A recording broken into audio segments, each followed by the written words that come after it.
there is a growing influence of Indian leaders in the corporate world. In a world of tech and innovation, Indian origin CEOs are making significant strides on the global stage. From Sundar Pichai, the CEO of Google, to Satya Nadella, who holds the helm at Microsoft, these individuals have become household names, symbolizing the potential and capabilities of Indian talent on a global platform. But there are a great many recent additions to this very prestigious list. From Neil Mohan, the CEO of YouTube, to Raj Subramaniam, who has taken the charge as CEO of FedEx, showcasing his leadership in one of the world's largest transportation companies.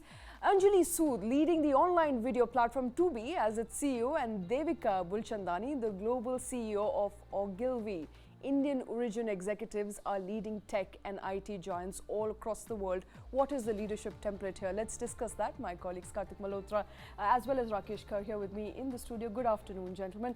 Rakesh, it is a story we've been taking about for quite some time now, but once again resurfacing this year when many more names now being added to the list of Indian origin CEOs taking to the global stage. Good afternoon, Shweta. It's a matter of celebration indeed that, we are adding many more names to the global boardroom leadership. And I'm happy to note that we have, demography, we have diversity, we have inclusion, we have democracy. I'll come to that, how it is reflected in this choice of these leaders. And there is a fair representation of the leaders across business domains.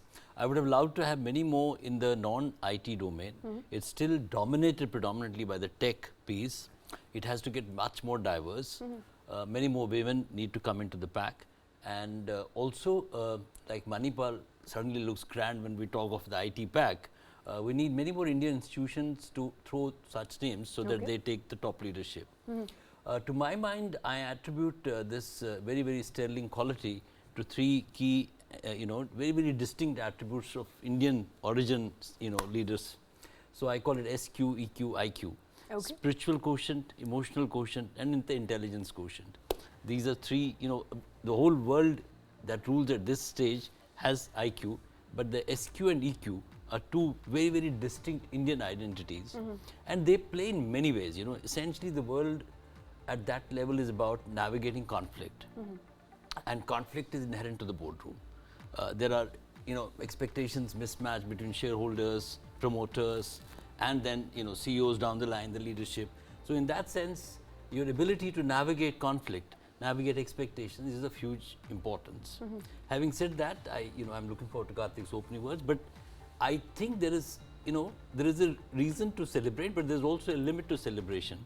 I'll tell you why once we hear Kartik. Okay, we'll come to the limits of it, but let's take off from where Rakesh left off, and that is, it appears that Indians are dominating more in the IT and the tech space. What is working out as far as IT is concerned, and why not other fields or other sectors as well? I feel, Shweta and Rakesh, I believe that there is obviously a great role of probability in all of this. Now, what happens is, given India's huge talent pool of IT workers across the world, and most Indians who actually migrated overseas in search of work have, give or take, landed up IT jobs, well-paying IT jobs, better quality of life, and Indians by nature and by DNA are not afraid to work beyond the call of duty.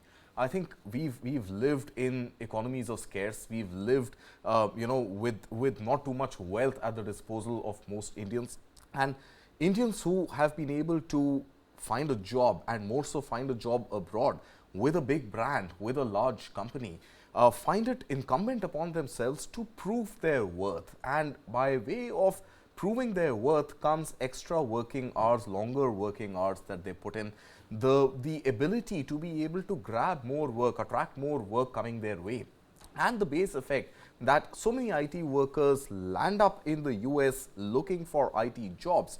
I think the base of Indian workers and the mix of Indian workers in the overall employment mix is significantly high, and with the DNA of grabbing, attracting more work and putting in longer hours, good or bad, we don't know. They have a higher probability than peers from other countries to shine in the global landscape, and that, to my mind, ends up more Indian names in CXO ranks across the board and even CEO ranks. Okay, interesting. So apart from SQ, EQ, IQ, Indians are resilient.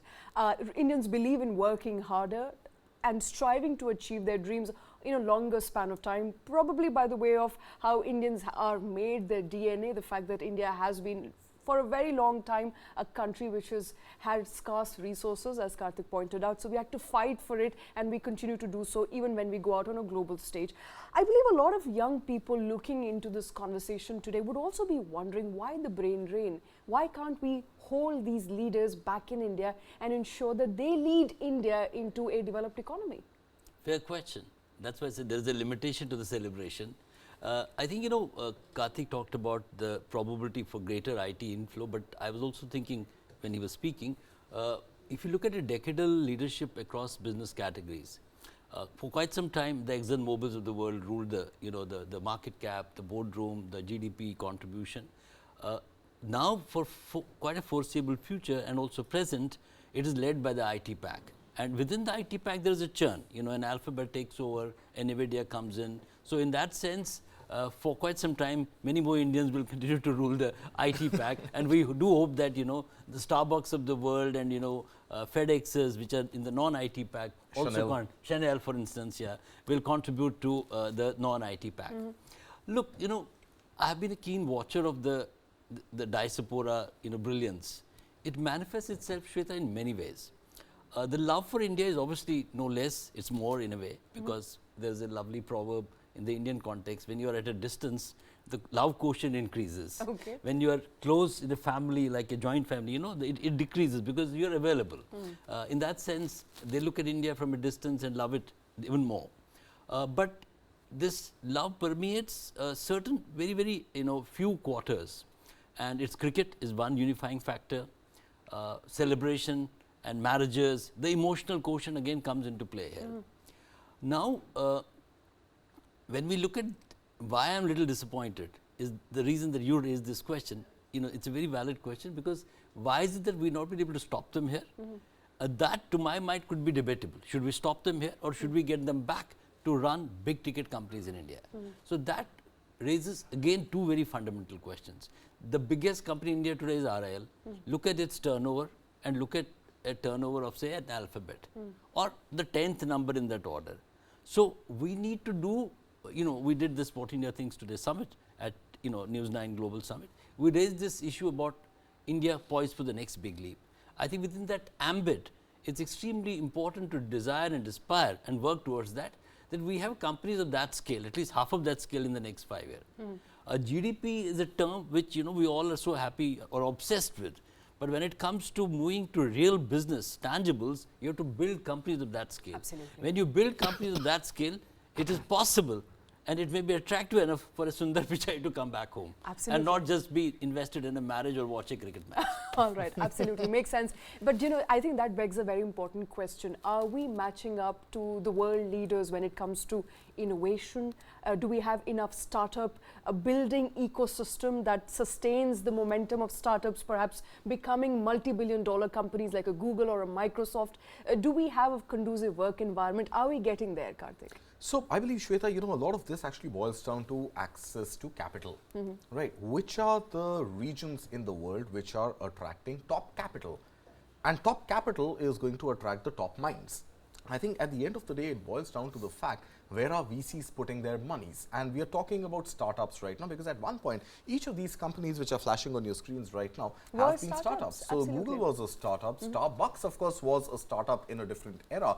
NVIDIA is a startup, right? And not just Indian CEO-led companies, but even any tech company has at some point been a startup, including India's own tech companies, Infosys, HCL, Wipro, and the likes, right? So the point is, where is the money flowing? If the money flows into a certain market, into a certain geography, there is a greater chance of that geography or that sector within the larger economy to do better than its peers internationally. We've seen an excellent flow of capital right until 2021, 2022 into India. I think that entire golden run of 5 years from 2017 to 2022, when interest rates in the US were near zero, right, and ticking just a little higher than zero, all VCs found India a very lucrative market to invest money in.